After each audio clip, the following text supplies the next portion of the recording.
You're looking good. You who are 3 steps above average. Hello, I'm Kendall Bryan Hunter. I'm author of the book Consider My Servant Job.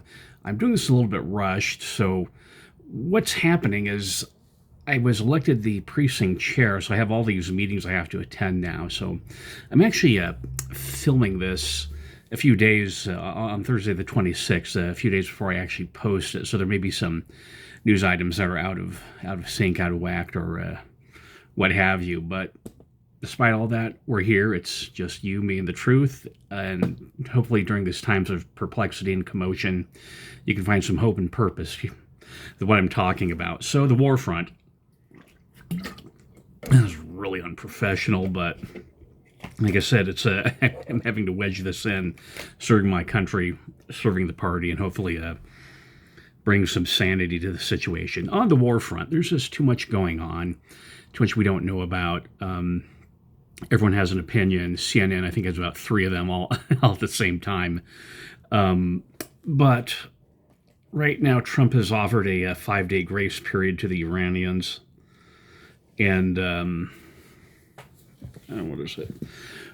We don't know how that's working out. Of course, there's a lot of the posturing, this machismo, saber rattling. Trump offered 15 points, a 15-point plan reminiscent of Woodrow Wilson's 14-point plan. I haven't been able to read the content of that, so I don't know what was offered but wasn't. Whoever they're talking to, it was rejected. Who actually are they talking to? If it's a fog of war, so we just don't know what's going on. And like I said, CNN has 3 different opinions about everything, and I don't know what to follow. Certainly, one thing I like about being a conservative and a Republican is we don't lie down. If our party's wrong, we'll do a crackdown on them. There has been some objections about this, ground troops. How many of that is reliving past trauma, Vietnam and the Iraq War, Biden's withdrawal of Afghanistan, reminding us of the fall of Saigon. If you're, I look at the demographics of people who watch us, so yeah, you're probably old enough. How's that Geritol and Medicaid coming along? So that's my demographic. I'm sorry I have to do these old person jokes here. Sorry for the Generation Alpha watching this. It's I'm trying to cover all my bases. This war is really a call to action to the Arab world. Their operating system, their model is that, well, these are our fellow Muslims, so we can't turn on them. But if the United States wants to take care of them, yeah. It's a mafia mindset. Oh, we're all family. Nephew Luigi, he's family, but you need to whack him. It's a double standard. It's incoherent, and that mental vapor lock is what's holding everything down and holding everything back. And there are problems for us getting involved in. On the other hand, with that missile hitting our base, that long-range missile, we're trying to relive. Oh no, there were no weapons of mass destruction in Iraq. Well, we just saw this missile here. Can you break out of that frame? Intellectual vapor lock. Lead story is human rights and demon violations. So, preface this, I'm going to do something that's going to rub you the wrong way. I'm going to quote some United Nations statements.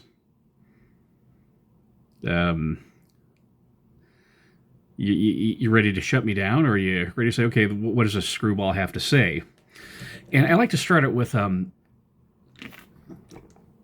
reminding you about what was going on around January 6, 2019, 2020, is that there were reports of shadow banning on Twitter back before Elon Musk bought it. And people are saying, hey, we're losing content. The content's not being reflected in our followings. We're posting all this content, and suddenly it's getting suppressed. People aren't seeing our post. We're being demonetized on YouTube. And that was going on, and Twitter, of course, denied it. But there is certainly plenty of anecdotal evidence saying, yeah, this is going on. This is what's going on. We're being suppressed. So what was happening is there's a mass migration away from Twitter and YouTube. You know, the demonetization of people on both platforms, and people were migrating to Rumble and Parler. And I film now on Rumble. Now on Rumble, I'm filming, so I had that backwards. But back then, I didn't switch, or I was still on YouTube. I was just doing safe content that wasn't political. But I do both now. But at the time, I made a jump to Parler. I shouldn't say I jumped ship. I was using both platforms. Facebook's mostly for my family, so don't follow me there. I won't follow you. I'll block you. But X and the other platforms. What was happening is where people were going away from Twitter to Parler. I made the shift. I actually kind of liked it. It was a little bit fresh. There were people there. It's a different set of people. I like the layout. In fact, Parler's been reactivated now, and I'm absolutely loyal to that because I think the layout, the interface is absolutely better than Twitter. Twitter has got caught into a brand, and so they can't change it or wherever it is. But yeah, Parler is, I think, for visually, it's the best one out there. The worst one's Threads, but best one out there is Parler, and they're trying to make it work. And I just recommend people going on it. There's certainly people you want to follow out there, people you can meet. It's a different set of contexts, but what was going on is, get back to the original story, is people were leaving Twitter, going to Parler. So there's loss of ad revenue. Remember, follow the money. Rush Limbaugh said that. Scott Adams says that. That's just common sense. Once you get older, you realize that you always follow the money. So what was happening is that people were jumping to Parler because they're allowing free speech, and we could post things critical of COVID-19 and what the government was doing. Well, January 6th happened, and there's this mass hysteria. And as this mass hysteria mind virus infected the body politic, or at least the blogosphere, the chattering class, the blogosphere, the modern day Athenians who just sit there and try and hear about some new thing, somehow there's this weird consensus evolved that Parler was responsible for January 6th.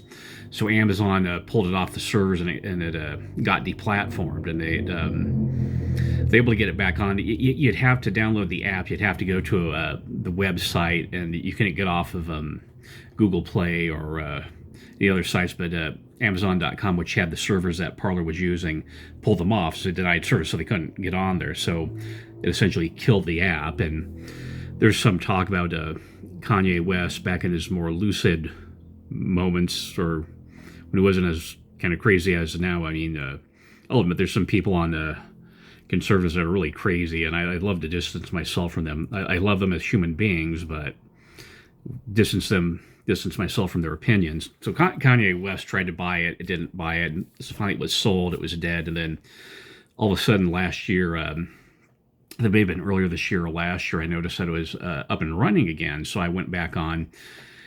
And it's interesting because never forget that my free speech was violated. I was saying things that the government didn't want to talk about. And I've never been put in Twitter jail. I try and keep things moderate. I try and keep things sane. I tend to be very agnostic. I'm not shouting things. Okay, follow the evidence. Let's see where this evidence leads us. But there's a guilt by association, and I want you to think about this. Suppose you have a city with us that has 2 million people in it. I don't know what the usage of Parler was. Let's say you have 50 of them plan an insurrection or a crime or what have you. Do you blow up the entire city just because of those 50 people? And the same thing, if you have some people who are using Parler, it was not everyone using it were being troublemakers or were associated with January 6th, the 2-hour Quickie Mart insurrection and 2-hour Quickie Mart constitutional crisis. It was mob mentality. Little kid, I saw the Munsters are doing on Maple Street and The Shelter. There's 2 classic episodes by Rod Serling. Son of a gun, I'm living it. But they pulled it down. And the same thing with Twitter is once Elon Musk bought it, he had those 2 journalists look into it, the Twitter files. It was like, yeah, shadow banning was going on. They called it by a different name, but it was going on. People were being suppressed, demonetized, pushed to the bottom for having the inappropriate, the unapproved, the wrong opinion. And that's just a manifestation of the shadow banning and banning that went on at universities. You'd have speakers who are disinvited, speakers with the wrong opinion. At a university, you're supposed to hear crazy opinions. That's what a university is about. It culminated, I think, with the murder of Charlie Kirk at UVU, a 10-minute drive from where I'm recording this. So that's a long-winded preface. I wanted to get you going to think about what was happening was deplatforming people. Donald Trump deplatformed, Parler deplatformed, people with the wrong opinion being killed. So here's the Universal Declaration of Human Rights from the United Nations. Article 1. All human beings are born free and equal in dignity and rights. They are endowed with reason and conscience and should act towards one another in a spirit of brotherhood. Article 18. Everyone has a right to freedom of thought, conscience, and religion. This right includes freedom to change his religion or belief, the law of apostasy and among Islam, and freedom either alone or in community with others, and in public or private to manifest his religion or belief in teaching, practice, worship, and observance. Now that's a little bit interesting because, it says the free exercise of religion. It's not a private religion. That's the U.S. Constitution. It's not a private opinion. You have to be able to publicly express your religion. And that's the saying is everyone has a right to thought. So I can believe whatever I want to believe. Now, what the law is, you can believe whatever you want to believe, but you just can't advocate certain things. And actually, it's a little bit more precise. It's immediate action. For example, let's say you get up in your sacrament meeting on testimony meeting, and you say, we ought to burn down the state capitol. Well, I'm here in Provo, which is 50 miles away, so it's an hour drive up to the state capitol. There's no imminent threat. However, if you're on the steps of the Capitol, you say that, okay, that's an imminent threat, and so that would be banned speech. So it's think about this. What's allowed to say? What isn't? What aren't you allowed to say? Have you studied up on the law? Or you just have your opinions?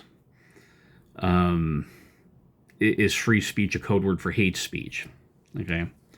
Think about that. What's your operating system? Article 19, Universal Declaration of Human Rights.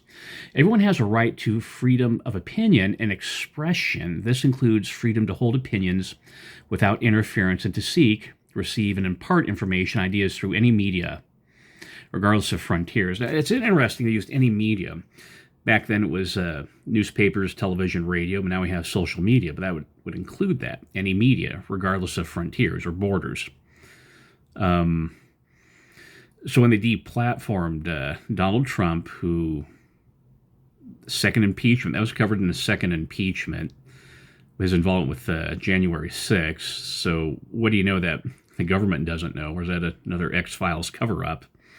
But also, do you pull down Parler for the actions of a few individuals? Just really think about that. Shadow banning. Now, question, was that a human rights violation? Was shadow banning a human rights violation? Go back and you can look this up on the internet, the United Nations Declaration of Human Rights. And here's Article 26.3. Parents have a prior right to choose the kind of education that shall be given to their children. Now, that's in line with the Family Proclamation. But that's going to be a segue into this next segment. Okay? We're talking about what is and isn't a human rights violation. And we think that the United Nations is the enemy. Well, is the United Nations actually working in our favor?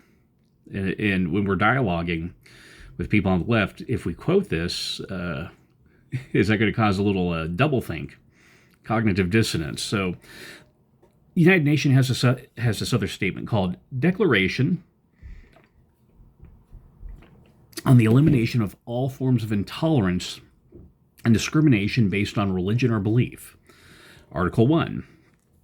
Everyone shall have the right to freedom of thought, conscience, and religion.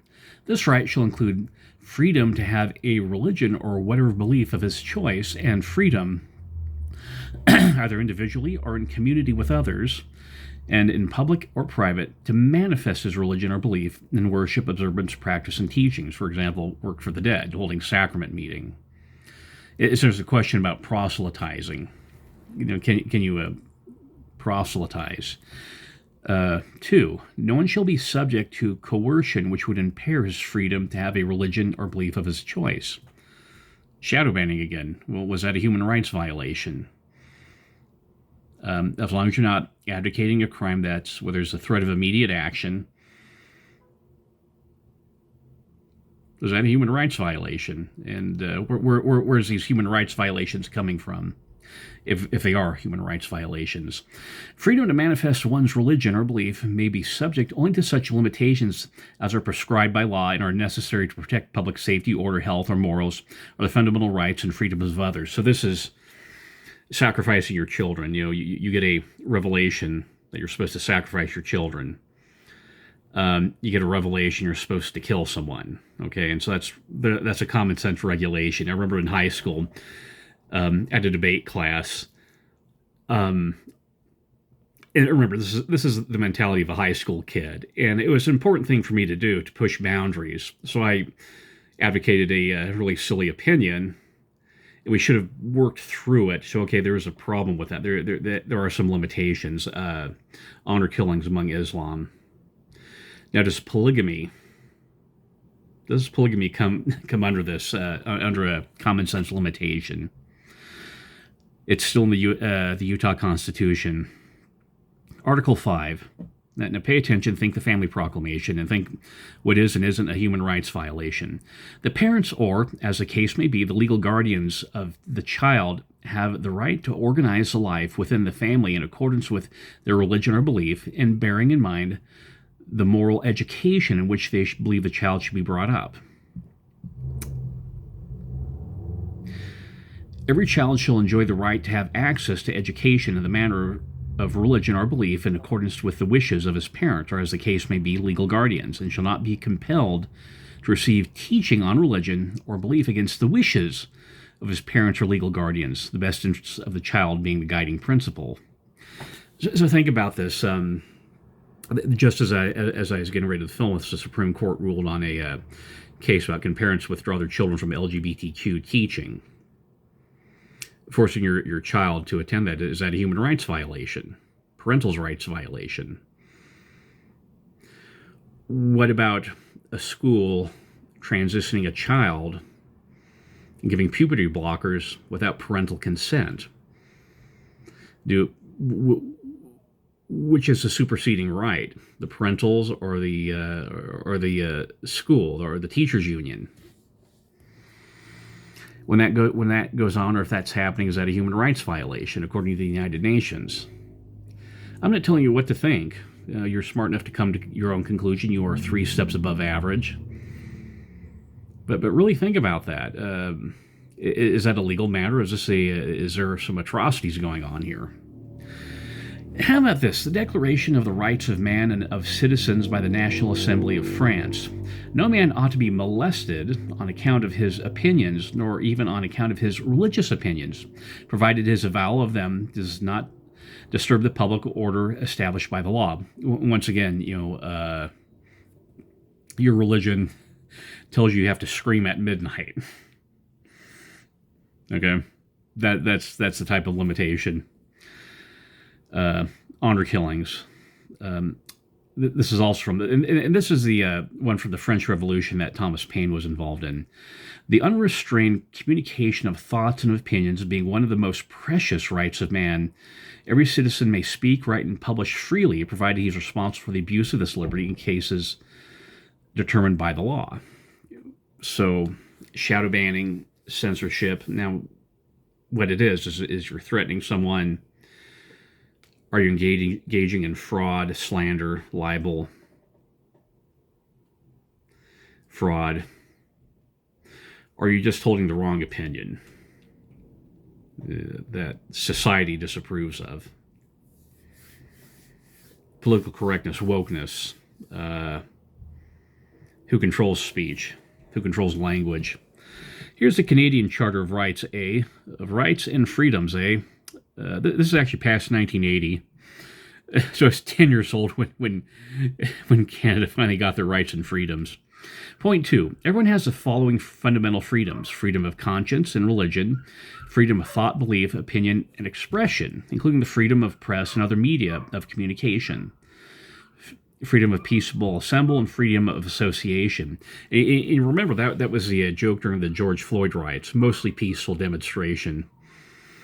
The background, it looks like a Mad Max scenario. Well, this is mostly peaceful, and people would believe it. It was said. It wasn't true, but some people swallowed it. So here's some news bullets. So that's what I was quoting. We have these documents. First of all, the United Nations isn't necessarily our enemy, but when you're dialoguing with people, bring these up. So here's what the United Nations says, that the parents have control and authority, and doing stuff behind parents' backs, that's a human rights violation. News blips, this is sick humor. Ugandan UN judge convicted in Britain after a slavery trial. This is from Reuters, 3/13/2025. March 13th.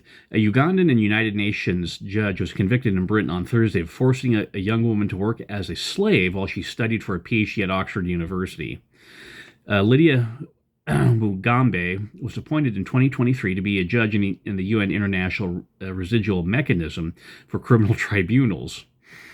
Okay, that's why what does that mean? That's gobbledygook. Which performs functions of previous tribunals relating to war crimes committed in Rwanda and former Yugoslavia. So the human rights judge was committing slavery. That sound a little familiar? Lighting again's really bad.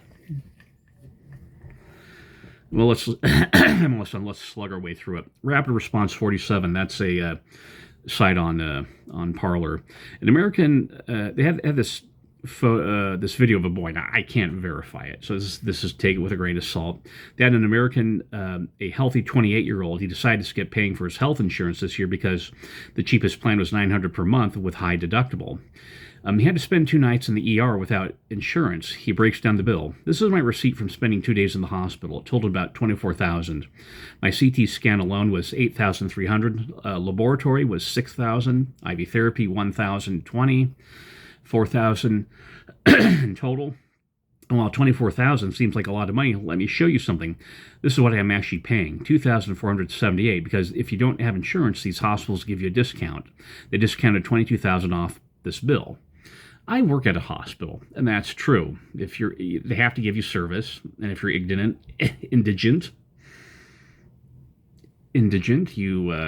they have people covering it. We collect donations. Tax the rich when they're contributing to these hospitals. But if I had insurance, I wouldn't have gotten that discount. So it would have been $24,000 billed to my insurance, and then my insurance would have said, "Hey, you have a $5,000 deductible. You need to pay $5,000 for the last emergency room visit." The attack on $9,000 a month, I'd be paying for that insurance. I'd be paying $20K this year for healthcare. So the craziest part about this is, even if I have another hospital visit by the end of this year, I'm still going to be paying less than I would if I had insurance. At a minimum, my cost for healthcare this year would have been $20,000 with insurance. Right now, I'm at $2,400. And he says U.S. health insurance is a scam.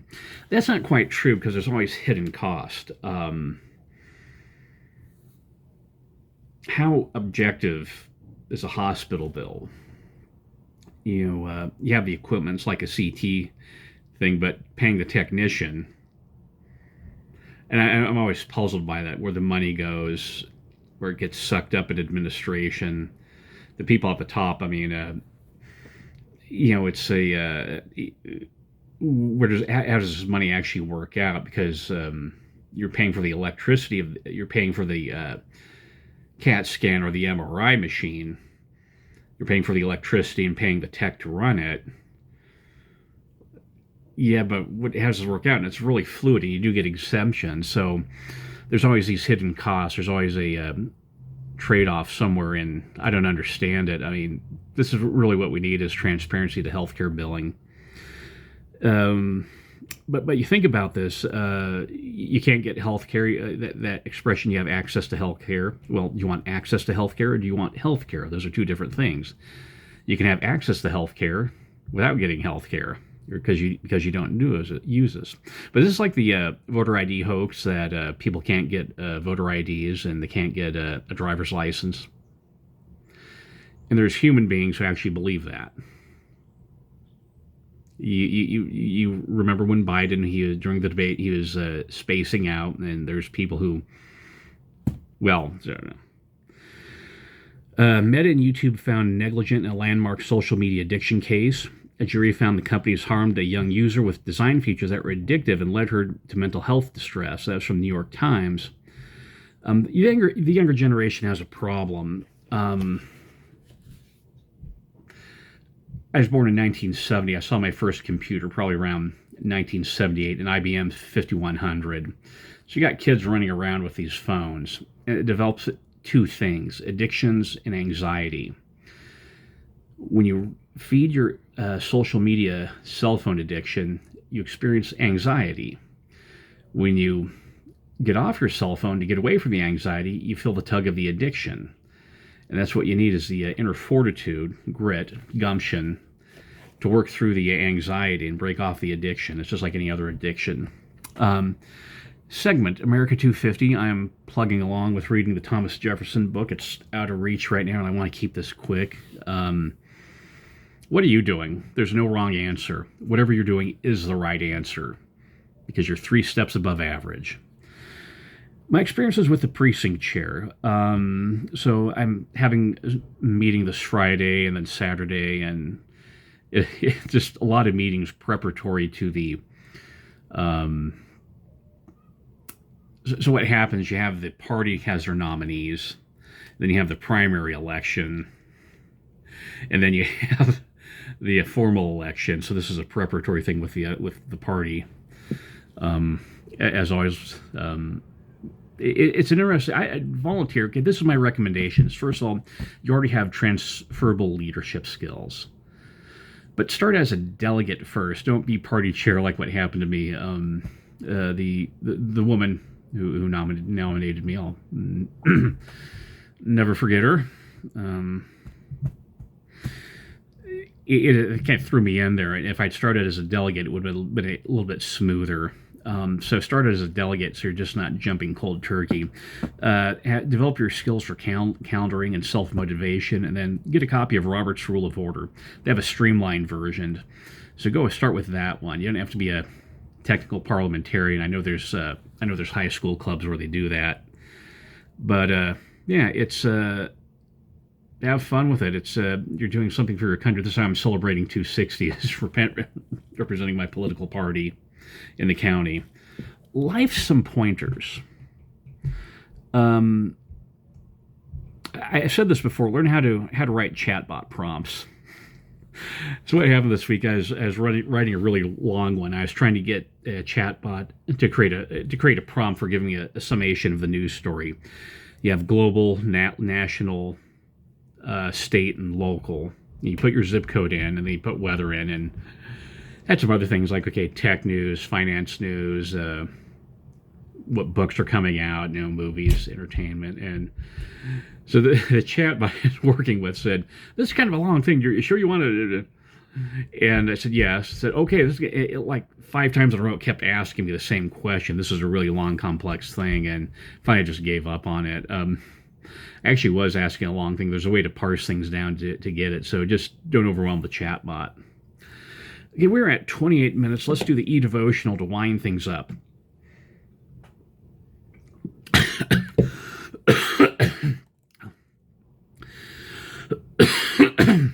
First of all, don't have the water go down the wrong tube. So I'm going to quote from the Logan Temple dedication given by John Taylor.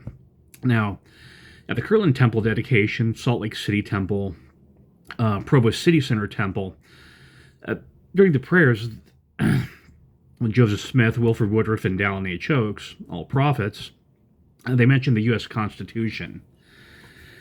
So John Taylor, being from England in the 19th century, he used a lot of run-on sentences. So I'm going to quote this, and what you're looking for is political involvement in temple worship.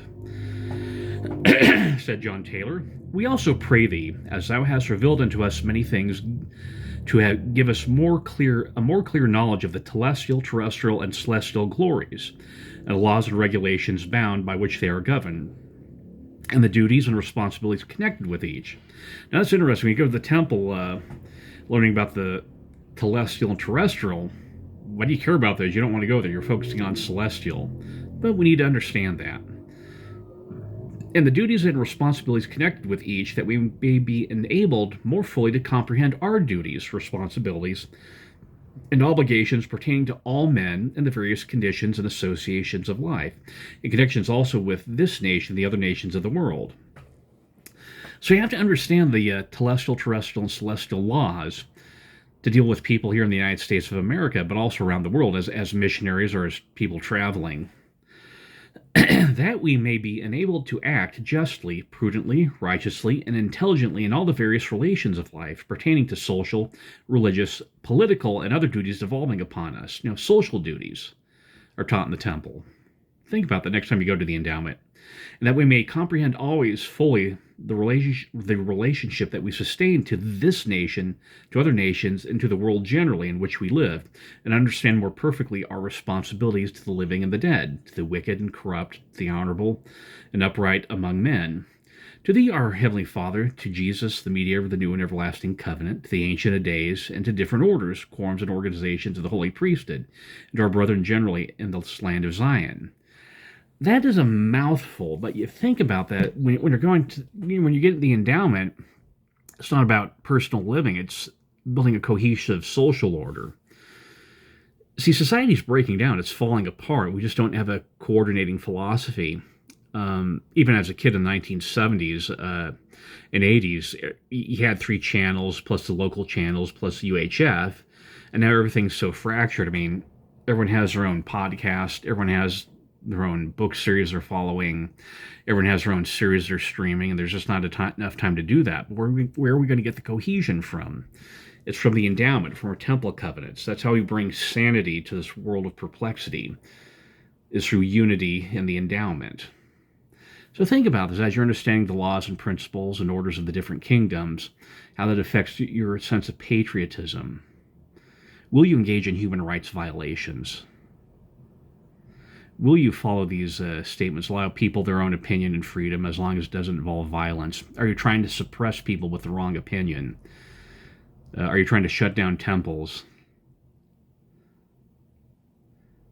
Just think about where you're going in life, what's going on in the world and in the country, and how you get the sanity that comes from the temple when you do the endowment session.